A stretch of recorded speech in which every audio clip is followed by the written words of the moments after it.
Hi everyone, and welcome back to Planting for Wildlife. If you're looking for a big impact, low maintenance plant with year-round interest that's great for wildlife and super easy to grow from seed, Cardoons could be a great option. Cardoons are an extremely tough and drought-tolerant plant originating from the Mediterranean that like full sun and good drainage. In the UK at least, they're a semi-evergreen perennial, meaning they lose some but not all of their foliage in winter before growth starts again next year. Once established, they're hardy down to -15 degrees centigrade or USDA 7 to 9, but if you are in a particularly cold region, a thick mulch in winter should get them through. Cardoons will fill a big space very quickly. The silvery, deep-cut leaves can get to over a metre long and are a nice architectural feature, contrasting with the smaller leaves of surrounding plants and providing good ground cover and shelter for wildlife. In my own planting, I've used them as the main focal point of the bed, acting as a kind of anchor that you can then surround with groups of smaller plants. Just be careful about positioning other plants too close, as they will get swamped by the cardoon.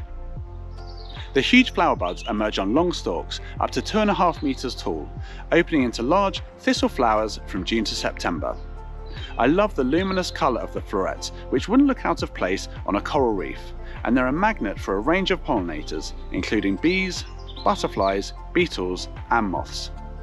Smaller, immature flower buds can be eaten like small artichokes before they bloom, but if you want an edible plant, it's probably best to go with its close cousin, globe artichoke.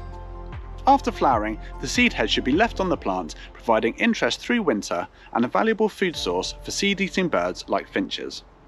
Finches also use the soft thistle down to line their nests, so ideally you don't want to cut them back until after March next year. The intricate structure of the seed heads also provides shelter for spiders and other small invertebrates which birds can snack on too. For my top 3 companion plants, I'll start with alliums. The silvery foliage of the cardoons is the perfect backdrop for vibrant varieties like purple sensation or drumstick alliums. I have a separate video on alliums, so feel free to check that out. Verbena bonariensis is another great option, which can be planted at the front of the border, giving nice height while still allowing you to see through to the cardoons behind. That being said, I definitely wouldn't condemn cardoons to the back of the border, they're far too magnificent for that. Finally, another plant that both pollinators and finches will love, echinops. Like cardoons, they're really easy to grow from seed, drought resistant, and nothing quite gives the same silvery blue hues as echinops, which will complement the cardoons perfectly. Thanks everyone for watching, I hope you enjoyed the video. If you did, please drop it a like and subscribe. And until next time, enjoy the wildlife in your garden.